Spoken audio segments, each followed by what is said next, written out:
Bonjour et bienvenue dans cette vidéo. Alors, cette vidéo sera tournée essentiellement autour de conseils de livres. La dernière fois, j'avais fait une vidéo sur le conseil des livres en français. Cette fois-ci, je vais vous conseiller des livres en anglais. Alors, le problème en France, c'est que nous avons beaucoup de mal avec la langue anglaise. C'est normal puisque la France est un pays très riche au niveau vocabulaire et très riche au niveau culturel et au niveau éditorial, dans le sens beaucoup d'ouvrages qui ont été écrits. Et donc, quand on a les livres en anglais, on attend toujours la traduction. Manque de peau, dans certains thèmes, par exemple la Wicca, il est très difficile, ou la sorcellerie, de trouver les traductions. Donc, il faut s'obliger un minimum à se mettre à l'anglais, ce qui est très difficile, même pour moi. Mais on vit au 21e siècle, nous avons des traducteurs en ligne qui fonctionnent très bien. Un livre en anglais peut se retrouver souvent en e-book, donc beaucoup plus facile, mais n'hésitez pas, n'hésitez pas, n'hésitez pas. Moi-même, je ne parle pas anglais, je ne suis pas bilingue, je ne lis pas l'anglais, mais j'ai des ouvrages en anglais que je prends, que j'ai mis du temps à lire. C'est pour ça que souvent quand je dis c'est un livre, il est en quelle langue, on me dit en anglais, il me faut 6 mois à 1 an pour le lire, puisque je traduis en fait page par page, via les traducteurs en ligne, via aussi une logique des leçons que j'ai appris à l'école d'anglais. Voilà, utilisez tous vos moyens autour de vous pour apprendre et étudier cette langue-là, ou du moins au moins la déchiffrer. Vraiment, c'est important surtout dans la sorcellerie et dans la Wicca. Donc voilà. Donc aujourd'hui, donc je veux parler des livres. Alors j'ai une petite sélection très légère, très petite de livres en anglais qui donc parlent du sujet de la Wicca et de la sorcellerie. Donc moi je vais vous conseiller en premier un des très bons livres. Alors c'est sur 2 tomes, j'ai que le tome 2. J'attends prochainement pour Noël d'avoir le tome 1.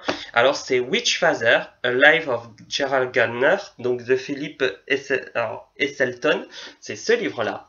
Il est en anglais. En fait, c'est une biographie sur 2 tomes de Gerald Gardner, tout simplement. C'est un très très bon livre. En tout cas, j'ai lu le premier tome qui était vraiment, le volume 2 là, qui est vraiment excellent puisqu'on retrouve pas mal d'anecdotes, de petits trucs qui m'ont fait assez sourire et surtout des photos assez rares. Par exemple, la photo de la tombe à Gardner qui est juste ici. Sinon, on a par exemple alors le Witch Cottage. Alors j'adore cet endroit, j'aimerais le visiter un jour. Et donc voilà, on a pas mal d'ouvrages. Par exemple, on a des photos de Gerald Gardner en train d'étudier. Enfin, il y a pas mal de photos intéressantes. Et là, sur le tome 2, on parle vraiment de l'histoire de Gardner avec sa rencontre avec Aleister Crowley. Enfin, sa rencontre qu'il a eue. Il y a pas mal de textes intéressants vraiment. Donc, je vous le conseille, le volume 1 et le volume 2. Vous pouvez le trouver sur Amazon, celui-là. Donc, c'est le Witchfather, le père des sorcières. J'aime bien le titre. Donc, il est très bien au niveau de l'histoire. Alors, voici un livre qui date un petit peu. Alors, je l'avais acheté au départ, quand j'ai commencé à m'intéresser à la Wicca. Je l'avais acheté, sauf que c'est en anglais, donc je l'ai mis de côté, il a pris la poussière. Euh, et là, dernièrement, enfin il y a 6 mois de ça, j'ai commencé un peu à le feuilleter, à le lire. Et en rigolant, après, j'ai fait, ah ben, je suis bête de l'avoir pas lu, et il est très intéressant. C'est vraiment pour les débutants, je vous le conseille vraiment. Surtout pour les personnes qui ne connaissent pas trop la Wicca et qui savent pas trop comment commencer. Alors c'est Wicca de Vivian Crowley. Donc c'est ce livre-là. Donc la couverture a dû changer entre temps. C'est Wicca de Vivian Crowley. Euh, donc cet ouvrage-là, vous le trouvez à 21 dollars canadiens. Ça fait à peu près 10 livres. C'est un ouvrage très intéressant, c'est vraiment la base de chez base, comment tracer un cercle, qui est le cornu, comment fonctionne un rituel. C'est vraiment un très très bon ouvrage par rapport à la connaissance des bases, des exercices qui est proposé, qui sont vraiment assez intéressants. Du moins, moi j'ai vraiment bien adoré ce livre-là, donc je vous le conseille. Ensuite, il y a alors Bon, on va commencer par celui-là. Le livre bleu de Buckland. Alors celui-là c'est bien parce qu'il va être traduit à partir de janvier techniquement par les éditions Ada. C'est le Complete Book of Witchcraft de Buckland. C'est le livre bleu de Buckland qui est très très intéressant puisqu'il donne la base. En fait, à l'intérieur, c'est des cours, chaque leçon de Wicca. Donc, on apprend pas mal d'informations. C'est ce que j'ai utilisé, enfin, c'est un des livres que j'ai utilisé pour structurer mes cours de Wicca que je donne en vidéo. Puisque la structure même de ces leçons sont intéressantes. Et donc, c'est la vieille édition que j'ai. Vous pouvez les trouver dans sur Amazon ou dans les boutiques ESO spécialisées. Alors dans les Très Chaudrons, on l'a eu pendant une période, on l'a vendu. Il sera prochainement à nouveau en ligne. Donc voilà, c'est vraiment assez intéressant parce qu'il y a pas mal d'informations sur la Wicca. Buckland, c'est toujours Buckland, donc que je respecte énormément. Donc je vous le conseille vraiment. Ensuite, vous avez le livre polémique qui a été polémique à l'époque. Alors, c'est sous deux versions. Il y a une version, la première édition, et l'édition qui a suivi, qui a encore créé la polémique encore plus. Aux États-Unis. Alors, ce livre, c'est de Lady Sheba, donc Sheba, S-H-E-B-A, et c'est ce livre-là. Le livre des ombres de Lady Sheba. Alors, en fait, ce qu'il y a à l'intérieur, c'est un livre des ombres. Donc, c'est la première fois, du moins il me semble, que le livre des ombres gardénien, entre parenthèses, a été publié publiquement. Du moins une partie du livre des ombres. Ce livre-là, en fait, c'est un livre de trahison. Faut dire ce qui est. En fait, Lady Sheba était amie avec une personne, un gardénien, qui, pour prouver son amitié, lui a offert le livre des ombres de sa tradition et elle-même a offert un livre qu'elle aurait détenu de son arrière-grand-mère ou sa grand-mère, je sais pas, enfin des connaissances de ses ancêtres sorcières. Peu de temps après avoir reçu le livre, elle l'a publié. Et elle a fait juste un copier-coller tout simplement. Et donc elle a publié et c'est comme ça que le premier livre des ombres a été publié. Quelque temps après, elle a fait un autre livre qu'elle a appelé The Grimoire of Lady Sheba. Où en fait elle a rajouté des informations personnelles à elle, des rites à elle qui n'ont plus rien à voir réellement avec la Wicca. Donc en fait tout simplement c'est le livre des ombres de Garner, la version anglaise. C'est toujours bien d'avoir une version anglaise et une version traduite puisque le livre des ombres de Garner, donc en fait c'est cet ouvrage là, a été traduit par les éditions Camion Noir il me semble. Mais la traduction est bof. Enfin, personnellement, je la trouve un peu bof. Et donc voilà. Donc, il est toujours bien d'avoir une version anglaise puisqu'on reprend le rite en anglais et après, quand on a certaines bases, on traduit plus facilement certaines notions de phrases ou certains titres, certains mots. Donc, celui-là, The Book of Shadow by Lady Sheba. Ou sinon The Grimoire of Lady Sheba. The Grimoire, of Lady Sheba. Ces ouvrages-là, vous pouvez les trouver facilement sur les bouquinistes anglais. Par contre, sur Amazon, je ne sais pas, alors n'hésitez pas à regarder. Alors moi, j'ai eu la chance, c'est des occasions, j'ai eu la chance dans celui-là de recevoir un avec un ex-libris de Minnie Baxter. Donc j'espère un jour peut-être rencontrer cette Minnie Baxter, puisque c'est le livre que j'ai maintenant dans les mains. Donc celui-là, il est intéressant pour avoir certaines connaissances que l'on n'a pas, qu'on a pour lorsqu'on par exemple on lit la version traduite du Camion Noir, c'est bien d'avoir la version anglaise. Du moins moi je fais toujours ça et ça me permet aussi de voir certaines structures de rituels, des fois reprendre certaines structures de rituels. Donc c'est assez intéressant. Et suite à cet ouvrage-là, quelques années plus tard, il y a eu un ouvrage qui a été publié, donc qui coûte, celui que j'ai en main, il coûte à peu près 20-30 dollars, 30 dollars US. C'est tout simplement The Witch Bible donc des Farrar, The Complete Witches Handbook de Janet et Stuart Farrar. Alors, Janet et Stuart, j'ai toujours du mal avec ce prénom. Farrar sont deux Alexandriens très connus outre-Atlantique, puisque c'est eux qui ont mis en avant la tradition alexandrienne aux États-Unis, ont publié tout simplement le livre des ombres avec des rites en plus qui leur sont propres. Alors, on croit que tout a été publié. Je vous dis que c'est pas vrai.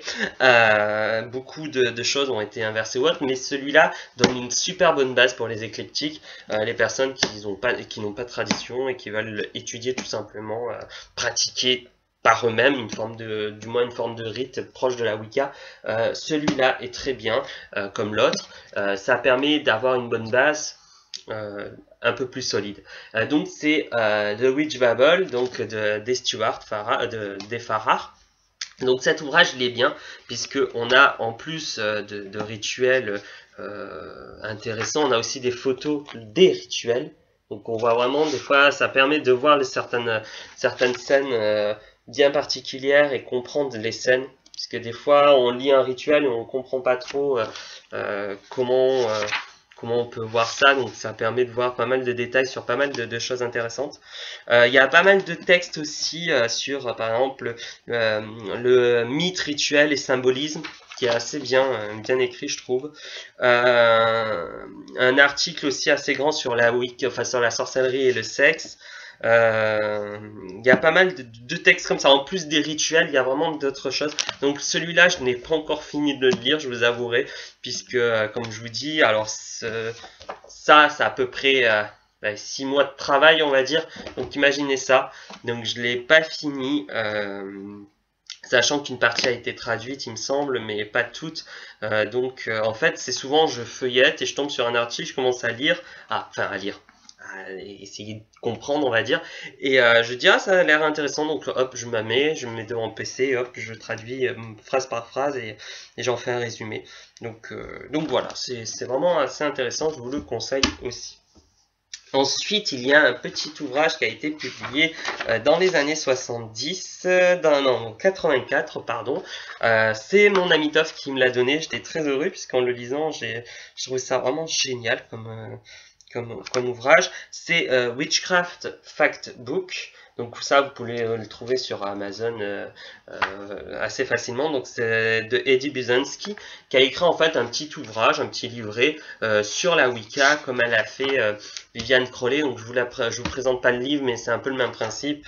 En gros, c'est définition de la Wicca, les différentes branches de la Wicca, les outils, les questions et réponses au sujet de celui-ci, le symbolisme de cela, enfin les symboles de la Wicca qui sont présents, l'alphabet, les mythes qui sont liés et comment commencer tout simplement la Wicca.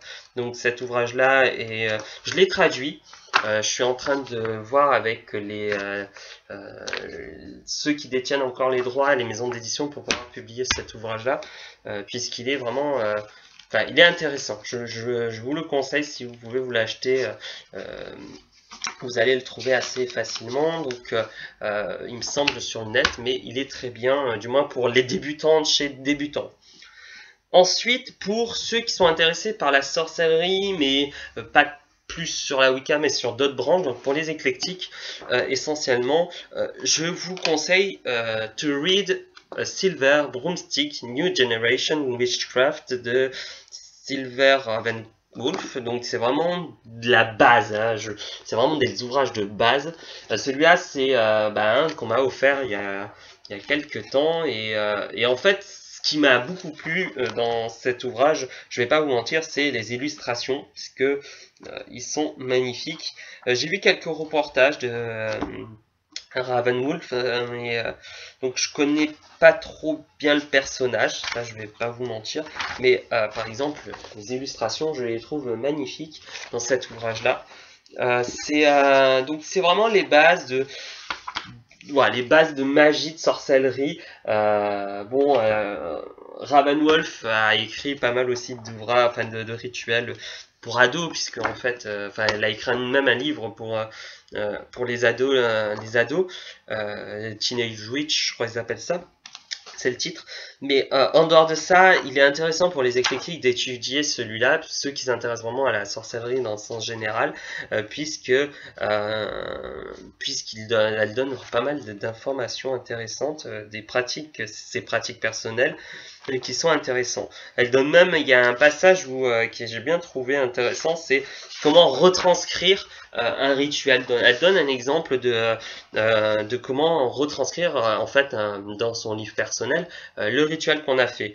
Alors elle demande, elle dit, dites déjà quel est le type de rituel, la date et le temps, le moment, les phases de la lune et les signes astrologiques correspondants, quelle était votre situation enfin physique, en gros votre santé, les outils utilisés, les déités invoquées, le temps approximatif du rituel, les résultats et l'amélioration possible. Enfin, c'est vraiment, elle donne vraiment des petits détails comme ça qui sont assez intéressants. Donc elle donne aussi ses propres rituels d'ouverture et de fermeture de rites.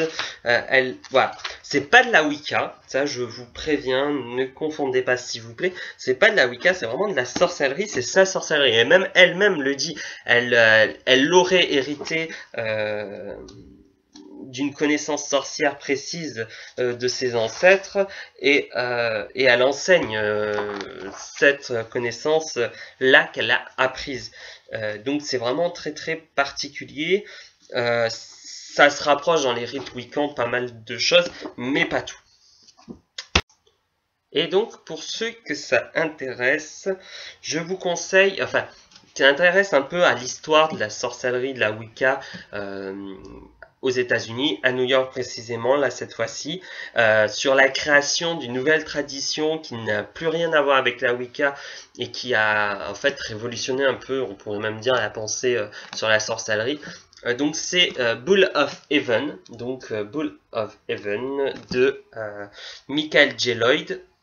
Il y a eu pas mal d'auteurs, de personnes connues dans le monde des eaux qui ont et Wicca ont mis en avant en fait ces livres-là. Il y a même Margaret Adler qui est morte récemment, paix à son âme, celle qui a écrit The Ring Down the Moon, qui a fait la préface du livre. En fait, ce livre-là explique l'histoire en fait de Eddie Buzansky, donc celui qui a écrit l'ouvrage que je vous ai présenté juste avant, Witchcraft Factbook, qui a créé en fait, qui a entre parenthèses évolué, avancé la tradition gardénienne dont il a été initié, l'a développée pour la rendre un peu plus libre, ouverte, on va dire, au New York des années 80, enfin 70-80. Et de là, par rapport à ce qu'il a connu, les initiations qu'il a reçues, il a créé une tradition particulière pour les homosexuels et les lesbiennes qu'il a appelée la tradition minoenne. Ce livre-là raconte toute son histoire, sa naissance, ses initiations, initié par qui, sa boutique, puisqu'il a tenu une boutique ESO sur New York qui a été utilisée. Donc Vampire Kisses, le baiser du vampire, donc avec l'acteur Nicolas Cage. Il y a une scène où il rentre dans une boutique ésotérique et en fait c'est sa boutique qui a été utilisée. Donc voilà. Donc cet ouvrage explique vraiment son histoire et plutôt l'histoire de la tradition minoenne plus particulièrement. Je l'ai pas encore fini celui-là non plus, il est plus gros que celui des Farrar. Et c'est écrit tout petit, donc il faut vraiment que je regarde celui-là en plus en détail. Je viens juste de voir, j'ai fait une erreur tout à l'heure quand je vous dis que Witchcraft Factbook a été écrit dans les années 80. En fait, c'est juste l'édition de celui-ci, puisque là, je viens juste de voir, c'est 1974. On voit bien là, il parle de la première édition et l'édition qui a suivi. Donc voilà, donc c'est vraiment un ouvrage que je conseille pour les curieux comme moi d'histoire. J'aime bien l'histoire de la Wicca, de la sorcellerie euh, anglaise, française, américaine, peu importe le pays. J'aime bien étudier, savoir comment elle a évolué, comment elle est arrivée, les personnages, etc., etc. Ils font partie de notre histoire malgré tout. Et donc cet ouvrage-là est vraiment très bien, du moins du peu ce que j'ai lu, je l'ai bien trouvé, bien structuré. Et de ceux les retours que j'ai eu, les gens trouvaient ça assez bien. Après, il y a pas mal de petites erreurs historiques. Ça, bon, bah, ça, c'est comme tout ouvrage lié à l'histoire de certains personnages. On connaît pas tous les petits détails, surtout que la personne qui m'en a parlé par rapport à ces erreurs a connu, du moins, cette personne-là, donc Eddie Bezanski. Donc c'est pour ça qu'elle m'a dit il y a quelques erreurs par rapport à sa vie qui se sont un peu qui font partie en fait des légendes, plutôt des oui-dire ou autres. Voilà. Mais c'est un très bon ouvrage, du moins je vous conseille de le lire si vous parlez anglais, si vous êtes bilingue, même si vous n'êtes pas, si vous êtes patient comme moi, je vous le conseille de les lire. Et donc, en dehors de ça, d'ouvrages à acheter en livre, je vous conseille de vous abonner au livre, à la revue The Cauldron. C'est une revue qui date un petit peu, puisque c'est alors, il y en a 3 qui sont publiés par an, si je ne me trompe pas. Ouais, il y en a 3 qui sont publiés par an. Et donc, il y a des articles très intéressants. Nous sommes au numéro 150, celui-là. Et il me semble qu'on a même dépassé les 150 avec The Cauldron. Puisque, oui, en effet, on est au 153. Donc, pour vous dire, c'est un journal qui est assez vieux. Des journaux des articles sont très intéressants, toujours en anglais, hélas. Alors certains j'arrivais à traduire et donc je le mets souvent dans l'actu des sorcières, mais il y en a énormément de très intéressants et je vous conseille beaucoup de vous abonner et de lire ce journal-là, puisque il a traversé les âges et il va traverser encore les âges dans les années à venir, en espérant qu'un jour il puisse encore plus grandir et donc être beaucoup plus présent, et que le prix soit proportionnel à ça, parce que l'abonnement est quand même c'est un investissement, hein. Donc en abonnement, si vous vivez en Angleterre par exemple, c'est 15 livres, mais si vous vivez en Europe, c'est 30 dollars, enfin 30 euros, pardon. Et aux États-Unis, c'est 50 dollars US et 50 dollars canadiens, 50 dollars australiens et 60 dollars de la Nouvelle-Zélande. Donc vous marquez The Cauldron, Witchcraft, Paganism and Folklore. Vous tapez ça sur le net, ou sinon www.the, donc the-du6 cauldron, cauldron.org.uk. Vous allez sur leur site et vous vous abonnerez. Vous verrez que c'est un très bon magazine, du moins moi je le surkiffe total. Et donc voilà, nous avons fait le tour des ouvrages, du moins que j'ai personnellement en physique, en anglais. Après, j'ai d'autres ouvrages en version numérique que je vous conseille. Par exemple, les ouvrages d'auteurs particuliers, par exemple Buckland. Ça, c'est vraiment un des personnes à qui je vous conseille énormément d'avoir ces ouvrages. Buckland, vous avez Gerard Garner par exemple aussi, tous les livres de Gerard Garner en anglais, même en français, sont très intéressants. Il y a aussi Doreen Valiant, il y a pas mal d'ouvrages que j'ai pu lire en numérique de Doreen Valiant qui sont très bien. Et sinon après c'est des auteurs, en fait faut plus taper sur l'auteur que sur des titres particuliers. Par exemple, Vivian Crowley, Aleister Crowley, voilà. Garner, Valiant, vous avez qui, alors là j'ai du mal, mais Farrar par exemple, c'est des auteurs connus et reconnus, donc je vous conseille énormément cela, au moins vous n'êtes pas sûr de vous tromper. Après il y a d'autres auteurs qui ont écrit en parallèle, en anglais et en français. Cela, moi, je suis souvent d'avis de regarder par vous-même. Donc souvent, s'il y a moyen de télécharger l'e-book et le lire, n'hésitez pas. Après, il est quand même un minimum pour notre conscience personnelle de l'acheter en vrai. Par exemple, l'exemple typique, c'est par exemple, voilà, tiens, le Witch's Bible. Je l'avais en PDF puisque un ami me l'a donné en entier. Il m'a dit, tiens, lis-le. Je l'ai lu et je l'ai trouvé trop bien et j'ai tellement pris de passages et relu pas mal de passages que j'ai dit je vais me l'acheter en vrai et je me le suis acheté en vrai. Il y a le livre de Buckland aussi, pareil. Voilà, je l'avais en e-book avant et je l'ai acheté en vrai. Et c'est comme les livres de Cunningham. Les livres de Cunningham, c'est pareil. Je les lis en PDF, en anglais ou en français, peu importe. Mais je les achète en vrai pour la simple et unique raison, c'est que je fais un peu ce geste-là. Surtout quand j'aime le livre. Si je l'aime pas, bof, je mets de côté. Mais si j'adore le livre, que je conserve le e-book vraiment précieusement, c'est que voilà, je m'achète la version papier, puisque le e-book, un bug, ça part, alors que la version papier, on est sûr que ça reste.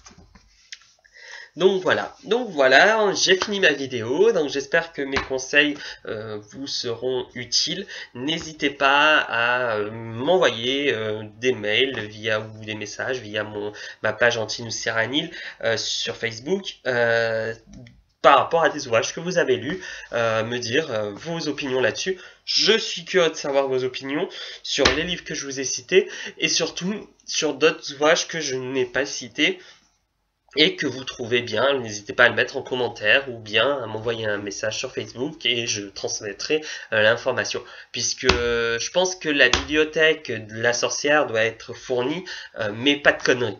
Voilà. C'est comme derrière moi, là-haut, au-dessus, c'est une zone qui est appelée tout et n'importe quoi. Vous avez ma début de collection en fait de Nana Réseau, par exemple Sperangiro par exemple ou autre, et à côté des ouvrages très anciens, des grimoires anciens, par exemple le Grand et le Petit Albert ou autre. Donc voilà. Donc merci pour votre visionnage et bon, je vous dis à bientôt dans d'autres vidéos ou bien sur internet ou sur Facebook. À bientôt.